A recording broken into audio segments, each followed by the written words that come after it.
Meat City, baby. Hello and welcome back to Meat City Gaming. JD here with another Diablo 2 Resurrected video. And today we are covering the big one. As far as I'm concerned for Diablo 2, it doesn't get any bigger than reaching level 99. And yes, if you want to try and do it as a hardcore player, you've reached the ultimate pinnacle of the game. But I am certainly not touching that. So for me, the pinnacle of the game is reaching level 99 with a non-hardcore character. And you get an achievement for doing so, and the achievement is very aptly named. It's only 3,520,485,254 XP, because that is the exact total of XP that you need for the entirety of your character to start the game to get all the way to the level cap of level 99. And when D2R first came out, I certainly wanted to play the game and get into it and do a whole lot of the achievements and play every class and defeat the game with every class, but I never thought I would do the level 99 grind because I knew what that entailed back in the day and on launch for Diablo 2 Resurrected. It was basically doing hundreds and hundreds of hours of Baal runs, because when you get to the higher levels, 96, 97, 98, and up to level 99, there are fewer and fewer monsters in the game, enemies in the game, that will give you any kind of decent return on XP. And so running Baal waves and doing the 4 waves of captains that he summons in, or the 5 waves of captains that he summons in, and then killing Baal himself, is the really most efficient way to get those last couple of levels. But then, a couple of seasons ago, they introduced the Terror Zones, and Terror Zones changed the way that levels for monsters worked. It kind of started to scale off of your own character, and it vastly increased the level of the monsters when they're in a terrorized zone. And so that made the grind a whole lot easier. So any complaining that I'm doing, I am well aware of the context for the old school players that did this and that still do this in non-D2R versions of the game. But that at least opened the door a crack, and I thought, okay, I might give this a shot now. So I started a character at the beginning of that ladder. I forget if it was ladder 2 or 3. I think it was 2. But the first time they introduced Terror Zone, I jumped in and I said, all right, I'm going to go for it. I'm going to try and get a character to level 99. I chose an assassin, the character on the screen, and I went for a trap assassin. Basically, all my points into Lightning Sentry with all the supporting cast, 1 point into Death Sentry, and then I evened everything else out by giving myself as max as I could of a Fire Blast, the throwing trap, and all of the secondaries to bump that up. And I didn't quite max out all the secondaries, but I got very, very close by the time I got to level 99, and then a couple of points scattered around to give myself the Shadow Master and Mind Blast and a couple of other things here and there. But mostly, this is laying traps, letting the lightning damage go, exploding the corpse, and then throwing little fire pots myself if I had spare mana or wasn't doing anything else at the moment. And that worked fine. Eventually, I did get Enigma, and so everything that I'm giving you today is taking Enigma into account. If you don't have the ability to teleport, everything grinds to a halt. It is way slower to run through most of these territories that we're going to talk about today if you don't have Enigma. So this is with the ability to teleport, keep that in mind.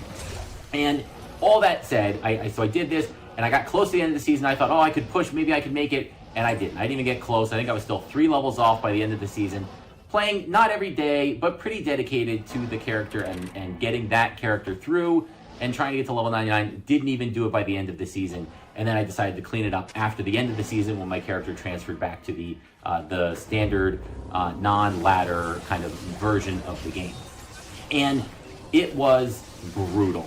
Even with the new revamp, even using Terror Zones, I got to a point where I was playing the game and I didn't care about loot anymore. I mean, something could drop on the ground and I wouldn't even care. Obviously, if something super stupid or super crazy, if a unique ring dropped, yeah, I was going to pick it up. But almost any other unique, I wasn't picking up rare claws, I wasn't picking up rare druid pelts, I wasn't picking up any unique that wasn't like super good.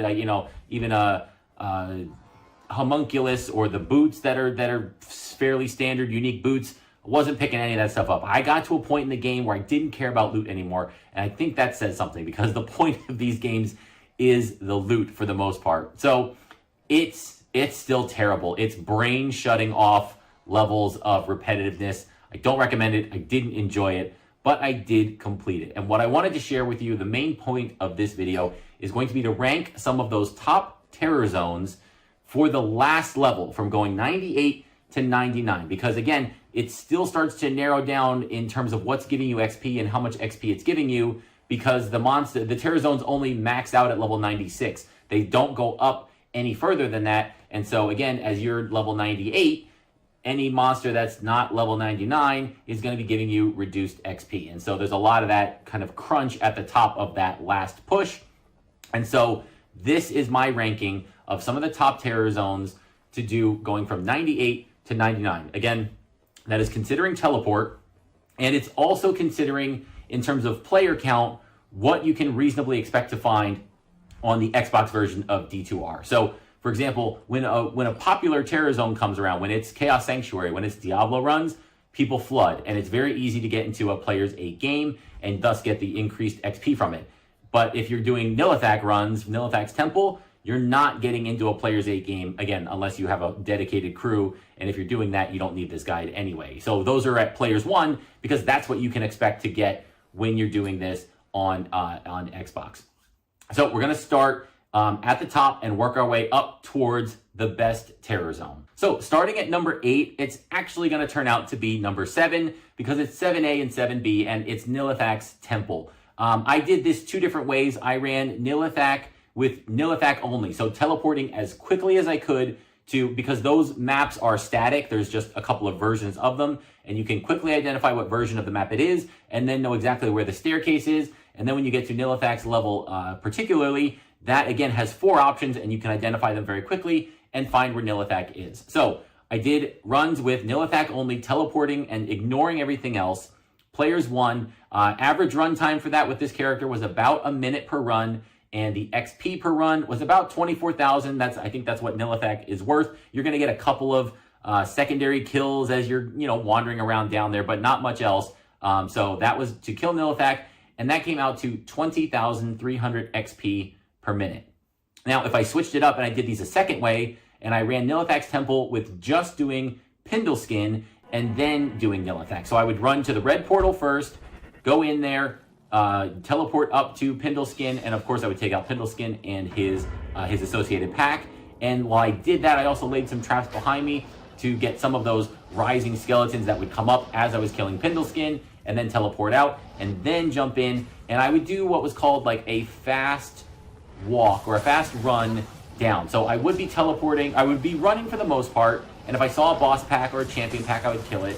And if I saw junk, or if I got stuck behind a wall, I would teleport to skip past kind of bland monsters on the way. So that was the approach that I took to this run, and the numbers were actually better. Again, players 1, average run time for this was about 2 minutes and 30 seconds. XP per run, so one time doing that full circuit, was about 120,000 XP, and that led to 43,800 XP per minute. It more than doubled the XP per minute by adding Pindleskin in. So that was interesting. I didn't just do Pindleskin. That would have been, I guess, the third way to do this, but I'm guessing it still would have been pretty similar. It might have bumped the numbers a little bit.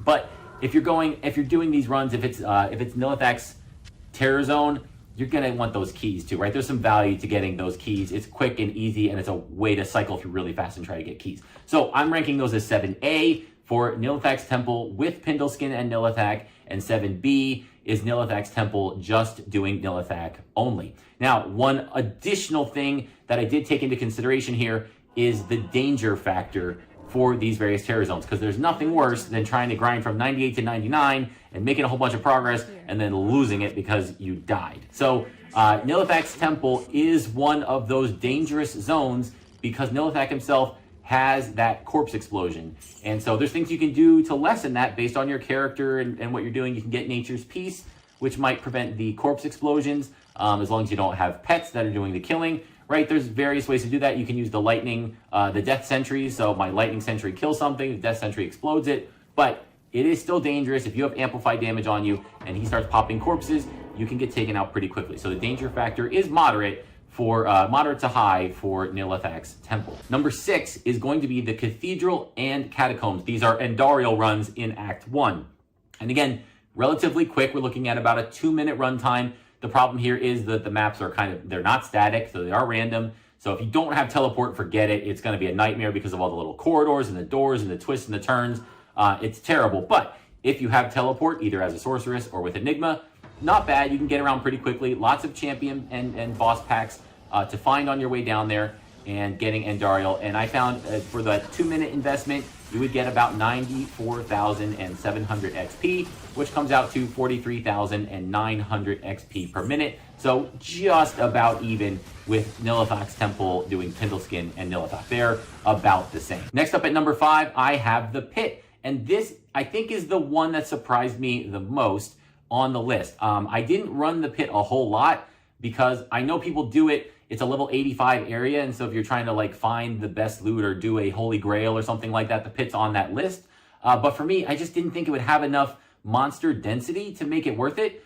But the numbers didn't lie. I did run this on Players 1. It was about a 2-minute and 45-second average run time. And again, there's a little bit of extra time there because you have to find the entrance to the Pit from the cloister. And it can be a little random. You got to follow the path and you got to pick the right branch of the path and all of that. And then the Pit itself is kind of this windy, twisty inside area that isn't very predictable. And then when you get to the second floor, you want to get to the second floor as quickly as possible. That's where the density is. That's where there's a number of bosses and monsters. And so that's where you find the second floor, you go down right away because that's where you want to be. So again, Players 1, 2 minutes and 45 seconds, and that resulted in about 170,000 XP per run, which was 49,000 XP per minute. After that, at number 4, this was, again, slightly surprising, but not as much as the Pit. This is the Moo Moo Farm, or the cow runs. And the cows, when you're going through the game way before level 98, 99, right? If you're doing level 88, 89, 90, 91, the cows themselves have very little XP relative to other monsters. And so their XP per kill is kind of going to be low, but the density here is so good. The boss packs, there's tons of boss packs.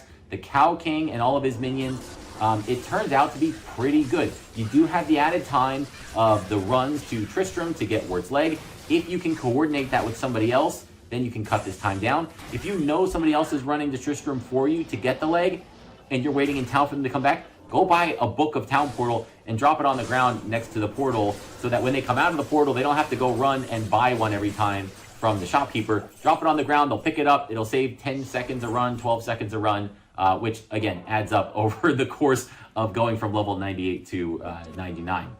And so for these, the other advantage for the cow runs, they're very popular because of the loot that the cows drop.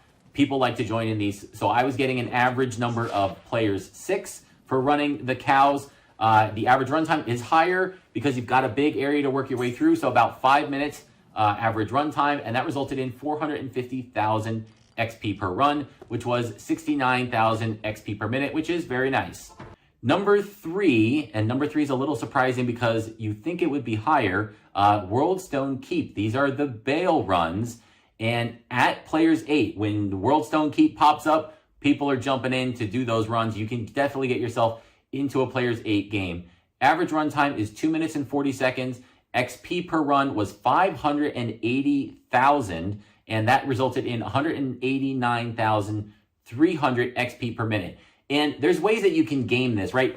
If you're truly min-maxing, you want to skip Baal himself. You jump in, ideally, you would find a game to join that's maybe 30 to 40 seconds old. That means somebody's already started going down to get the teleport, the town portal set up in Baal's chamber. So you jump in, the portal just goes up, you jump right in, and the first wave is coming at you in another 10 seconds. You're there for the 4 waves or the 5 waves, and then Baal starts laughing to turn around. You leave. Don't stick around for Baal. Actually, your XP per minute drops if you stay for Baal. You jump out, and then you find the next game to join, and hopefully there's another one, again, that's 10, 20, 30 seconds into its game lifetime that you can then go in and jump right into the portal and start again. So you can get that number higher if you're doing that. But if you're running the portals yourself, or if you're just kind of averagely, casually running these, that's what you can expect. And that comes in third. And it's the one that you might think, if you had to guess, oh, which one's the best, that might be your snap pick for, that would probably be number 1. Not quite so. Number 2, Chaos Sanctuary. These are Diablo runs. I was running at a Players 6 for this. You can get up to Players 8 pretty consistently depending on the time of day that the terror zone tends to hit. If it's, off hours, you're going to be a little low. If it's peak hours, you should be fine getting players 8. But when I was running these numbers, I was hitting player 6. Average run time is 1 minute and 40 seconds. And that, I think, is the one downside to the Chaos Sanctuary runs. They are so fast, and players are so good at running them. You're just going to spend most of your time trying to keep up with the group. You can't stop. You can't pick up a potion. You can't breathe because you'll fall behind. And as that distance increases, you might miss out on a boss kill. You might miss out on getting the XP. And if you miss out on 30 seconds of the run, you've missed out on 33% of the run, basically. So you need to really be on your game and really dialed in. Baal runs, you can be very casual. Make it in the portal, set yourself up, and you got 2 minutes to just wait while the waves come in and everybody spams the spot. Diablo runs, you got to be on your game. You got to be moving fast. 1 minute and 40-second average run time gets you 450,000 XP per run, and that equates to 220,900 XP per minute. And so that was number 2. And you might be thinking, well, those are some of the big categories. I figured we would have come across the number 1 by now with the names up on this list. What's left? And it's kind of a weird one. Definitely never would have thought this at the start of my project of collecting this data. So definitely a surprise to me, certainly not as a veteran of the game before, doing this grind to 99. Tal Rasha's Tombs comes in at number 1. And again, it is a popular one. This was running at players 8 for most of the time. The average runtime, the runs take forever because you get all 7 tombs. So you'll go into one tomb and you'll clear it out, and they're random and sprawling, and then you have to backtrack to the entrance. So average runtime was 19 minutes and 55 seconds. They are long runs, but that's actually good because you're spending less time in the menus. You're not looking for a game and then joining a game and then when did you join it and where is everybody, right? It's all go time. It's 20 minutes of grinding, but it's not, half of that isn't spent in the menus starting up and finding your next fresh game. So it's super, super efficient, even though each one is a grind. You got to get in there and go. And like I said, be ready to go for almost 20 minutes. And so the XP per run, yeah, it's super high because it's a 20-minute run. So 3,322,288 XP per run, which comes out to 237,300 XP per minute, just beating out the Chaos Sanctuary run from Diablo. And again, this is running with teleport, and this is running with people who were really, really fast. We had a sorceress in our group most of the time I was doing these, who I spent almost all of my time just keeping up. I would teleport. I was behind them, cast a trap or 2, and then they were novaing the room, and then they were moving on to the next room. So it was just barely keeping up. This was top efficiency if you're running and not teleporting. If you have, I think a player's 2 or 3 Tal Rasha's Tombs, and the numbers dropped way, way down. So the top of Tal Rasha's Tombs is the very top. But if you're missing any of these components, no teleport, no players 8, your build isn't destroying the packs super quickly, then this one is going to definitely fall down the list very quickly. But if you've got everything set up just right, it is the cream of the crop, at least according to the numbers that I got during my grind to 99. So to wrap all this up, what does that mean? Well, going just from level 98 to 99, again, you still have to get to level 98, and each of those levels at the top is crazy. But the last level itself, 98 to 99, takes 291 million XP. And so if you just were able to run players 8, Tal Rasha's Tombs, and a Terror Zone, it would be 20 solid hours of doing just that. And of course, you can't just do that because when is Tal Rasha's Tomb going to be a Terror Zone? You have no idea. It's random. It could happen throughout the day if you're playing online. Offline, I think they've cracked the code so you can look ahead and know when they're coming, but it's not guaranteed to be every day, and it's not at the same time every day, so you might miss them. So if you did know exactly when it was going to happen every day and you could do it every day, that would be an hour a day for 20 days. That would be 3 weeks of finding that exact right setup and doing the full hour, and then you could go from level 98 to 99. What I think is a more realistic comparison, just again to give you the sense of, oh, I'm going to go for it. All right, I'm going to gear up. I'm going to try and do the grind to 99. Well, just know the last mile, the 98 to 99, the finish line is this. And so if you can find 3 hours a day to play, which is a tall order, right? Not everybody has 3 hours a day to play, but it's something. I think that's better than saying 5 hours a day or 1 hour a day, because the numbers kind of get wonky either way. But if you can play for 3 hours a day and each of those hours you're hitting one of these terror zones. I think most of the other ones are garbage. They're not worth the time. So don't play. Do something else with your time, and then jump on the game when these come up. Again, schedule permitting. So 3 hours a day, hitting 3 of these on the list. And I took Tal Rasha's tombs, and I took, I think, the pit and cathedral. I took 1 really good one and 2 of the lower ones on the list. If you can do each of those for the full hour, so 3 hours a day hitting those, you're at about 14 days to get from level 98 to level 99. So 2 weeks of dedication, 3 hours a day, spending it efficiently, doing just these terror zones on the list. And of course, if you can do more, you'll drop that number down. If you're gonna do less, that number will increase. So if you look at it that way, it is still a daunting task. And again, that's 2 weeks just for the last level, just for 98 to 99. You still have a whole lot of work to do to get there. But so that's to put it in perspective. That is the size of this monumental challenge. It is hundreds of hours of dedication, again, to the point where my brain shut off and I wasn't playing Diablo anymore. I wasn't paying attention to loot. I was just going through the motions and grinding it out to finish it because I had set it as a goal and I didn't want to give up. But it was an experience. So I accomplished my goal. I am stepping away from Diablo until Diablo 4 comes out now. So hopefully you found some of this information useful. If I missed one, if you think there's one that should be on the list that I skipped, feel free to let me know in the comments below. Good luck if you decide to go for your own grind to 99. Thank you for joining me, and I'll see you next time.